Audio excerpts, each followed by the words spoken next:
The Goudsberg is a hill between Walem and Valkenburg, located on the Steenstraat in the Dutch province of Limburg. A nice and peaceful location with a beautiful view. But back in September 1944, this was a terrible place to be. Bodies of fallen soldiers were scattered here. What is now a beautiful nature reserve was a battlefield at the time. We will go back in time together with one of the witnesses who was present here in 1944. He will never forget what he saw here as a child. In September 1944, heavy fighting took place in and around the town of Valkenburg. The town was a front line for several days.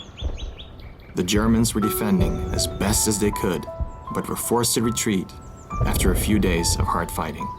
They had suffered heavy losses. With the help of the 2nd Armored Division, who arrived on September 17th, the infantry was now able to clear Valkenburg completely.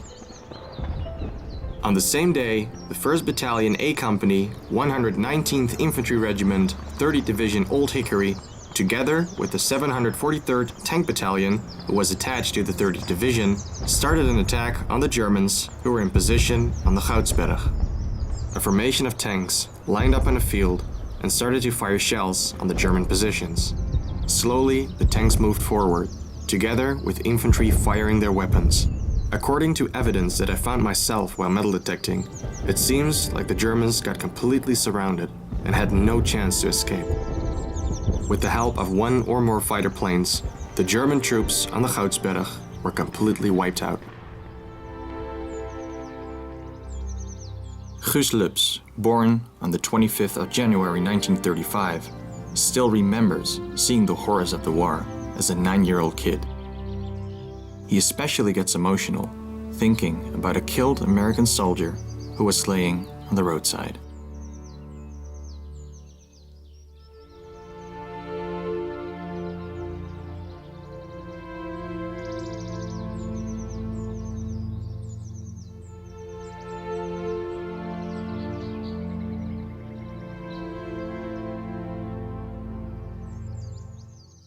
Ik ben die bij van onder Walem opgekomen met verschillende grote kameraden. En die zijn voor hier eigenlijk geland en die zogen voor ieder Amerikaan liggen. En toen hebben we voor hem goed bekeken en alles. En daar hadden we breer over zich heen liggen. Hoeveel dat wordt, dat weet ik dus niet. En de eerste noorderhand, wie ver weg waren, is en gekomen en daar had de man nog de ring van de vinger aan afgedaan. Ja, dat vind ik. Dat vind ik ergens, met de eerste noorderhand is hij opgepakt worden. Dus dat is allemaal goed gekomen. Een is van Walem die dat gedaan had. Ja, dus toen werd ik bekend voor dat soort dingen.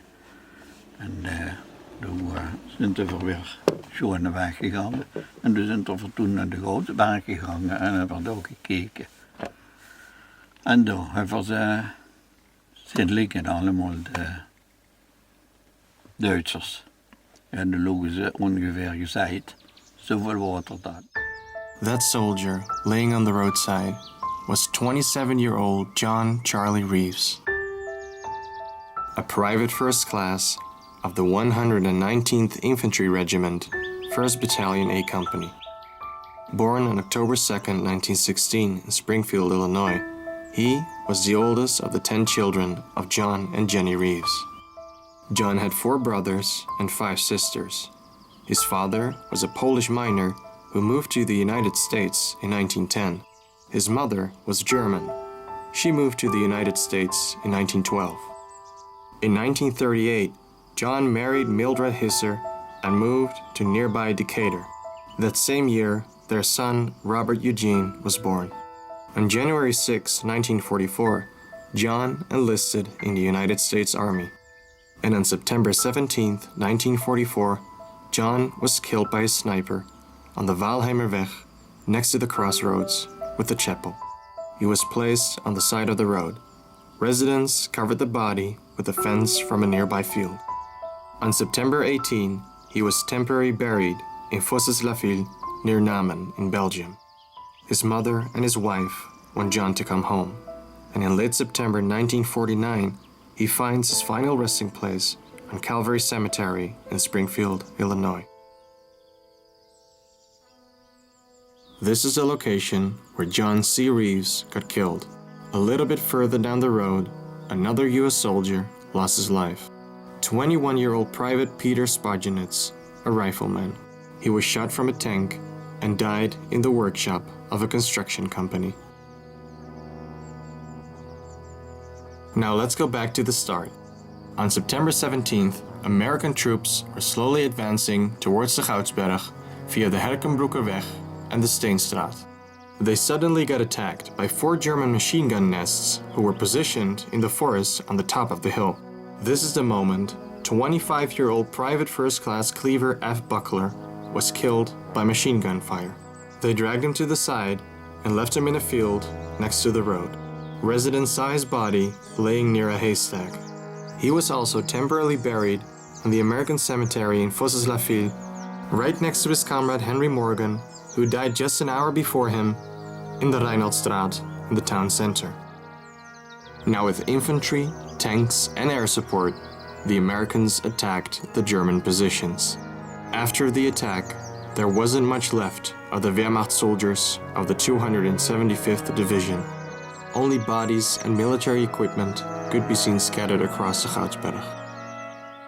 The German troops were completely destroyed.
wordt 9 jaar en we zijn afgekomen van boven van Walem, hoe de Amerikaan loog. Hebben we hier gekeken en die logen er zeker 20 Duitsers allemaal dood, hier langs. En dan hebben we nog eens goed gekeken en alles. En hebben we onverwachts komen geschud met lichtkogels. En toen zijn we moeten lopen voor heim te komen. Want dat hebben we verder nog nooit gezien. Hier in de sloot logen ze. Hier allemaal ongeveer even hier in de sloot. Ik vermoed dat ze hier gezeten hebben in busken. En dat ze hebben gezien dat daar ergens de Amerikanen zaten. En toen zijn die uitgekomen en hebben ze van die kant hebben ze allemaal neergeschoten. Op de ganse weg van boven naar Walem tot hier hebben we niks gezien. Maar hier stonden we verstomd van dat er hier zoveel gesneuveld worden. En nu met die leegkogels, ja, dan begon het te schemeren. Ja, en dat was Amerikaans. En we wisten niet wat dat eigenlijk was, die leegkogels. Ja, en toen moesten we maar maken dat we op de vuur komen. En toen zijn we op Heima gegaan. We waren echt Duitse soldaten. Er was geen andere bij. We waren allemaal in het Duitse uniform, logen ze hier.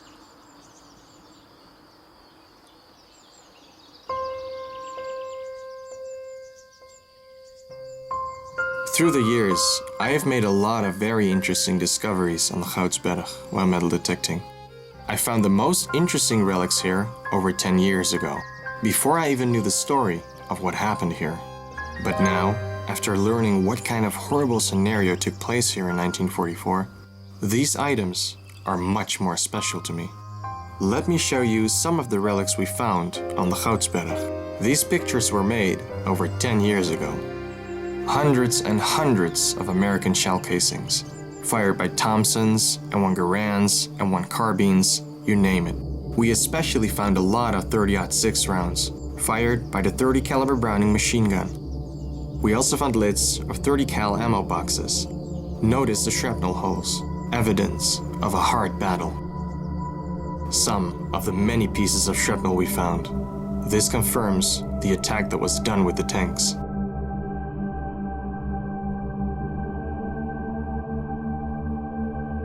Yes, also live explosives and ammunition. We had to call the EOD a few times.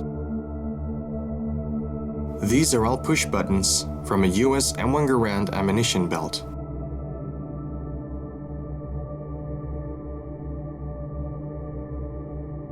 And a German Mauser K98K ammo pouch, found in the trench together with buttons, equipment straps, and much more. But there are 3 items that are the most gruesome in my opinion. These items were found on the exact location where the eyewitness confirmed seeing all these dead German soldiers.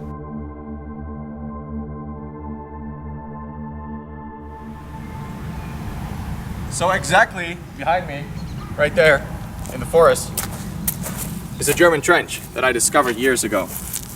That's where I found an ammunition pouch, a Mauser K98K pouch, together with pieces of a bread bag and more German equipment, and a lot of Allied ammunition, shell casings, used to kill these Germans.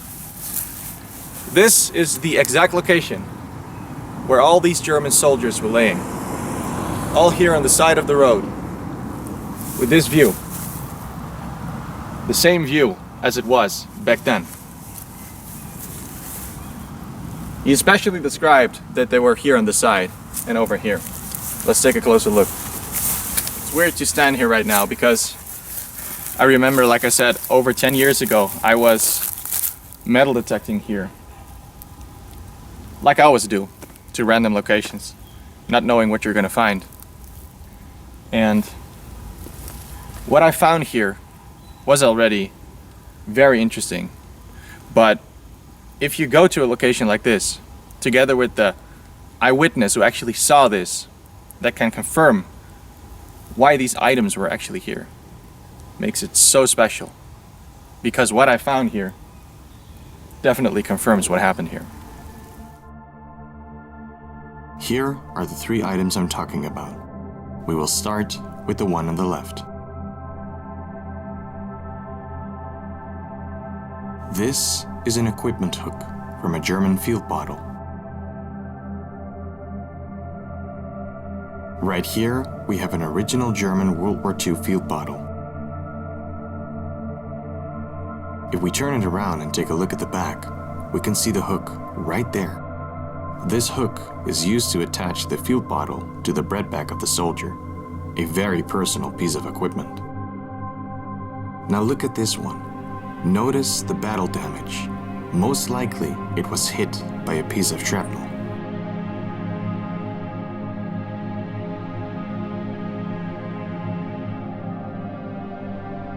Now, item number 2. This is a handle piece of a German mess tin. Let's compare it with an original German World War II mess tin. We take up the lid, and there it is. The impact of a bullet or shrapnel piece caused it to bend, but it's clearly recognizable.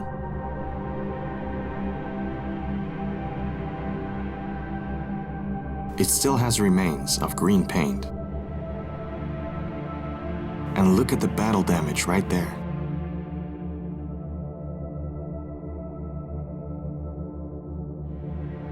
Now we go to item number 3. A small tobacco tin, nothing too special at first sight. But what's inside of it will give you chills. A piece of aluminum foil, but wrapped inside of it is a lock of human hair. This lock of hair is most likely from a killed soldier's girlfriend or wife. This soldier was carrying it with him as a reminder of home, thinking about his loved one who was waiting for him to return from the war, something that he never did. These items, together with some other relics of mine, are also featured in this book. You can see them right here. The Mauser pouch, some shell casings and shrapnel pieces, equipment straps, the 3 items I just showed, and dust goggles, all found on the Goudsberg. To this day, these items have a special place in my collection and are always on display.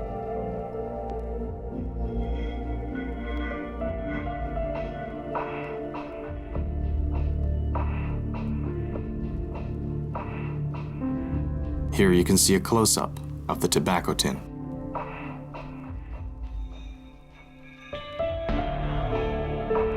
The description translated is saying, perhaps the most dramatic find of the Goudsberg is this tobacco tin with a lock of hair wrapped in aluminum foil. Apparently, one of the fallen Germans treasured the jewel as a memento of his beloved. There is something else that I would like to share with you about the Goudsberg. A very special and unusual experience that we had. Years ago, there was a period that we discovered a light in the forest. It was seen on the exact location where these items were found. Every time when we were driving the road to the forest and it was dark, this bright light was seen shining in the woods. And every time we came close, it just vanished. It felt like it was trying to lure us to this location. But why? Could this be a lost soul who couldn't find peace and rest and was asking us for help? One night, after seeing this light many times, I wanted to show this to some other people. We were driving the road towards the forest. Normally, the light would always be there. But of course, this time it wasn't. So we drove through the forest, made a U-turn on the top of the hill, and we went back. But while we were driving back with the forest behind us, I felt like I was being watched from behind. So I looked, and yes, there it was, shining again behind us. Everyone saw the bright light. It just wasn't possible. There could be no light there. It had to be something paranormal. So we decided to try something. One day, we went to the exact location where we saw the light. And this is what happened. So this is the exact spot where we saw the light. Every single time. Which is impossible. There are no houses here. Cars cannot drive here. And as soon as we came close to it, it just disappeared. It was like it wanted us to come here. So one day, we decided to come here. We brought a candle. And we saw an old fallen tree, a very old tree. We burned the candle inside that tree and said, for all the fallen soldiers, doesn't matter what side, allied or enemy. Because in the end, after all, we are all human. We paid our respects and we left. And since that day, we never saw the light again. A sign has recently been placed on the Goudsberg to make people realize what happened here in September 1944. The translation says the following: At commemorations of the liberation, a group of victims is invariably forgotten: the fallen German soldiers. Perhaps with the reasoning, the Germans, those are the enemies. They started the war, and it's their own fault that they died. But can the soldiers really be blamed for being sent into war? Many, perhaps most of them, didn't do it voluntarily. During the fighting in Zuid Limburg from 12 to 17 September 1944, 513 German soldiers were killed, 63 of them here on the Goudsberg. We would like to commemorate them.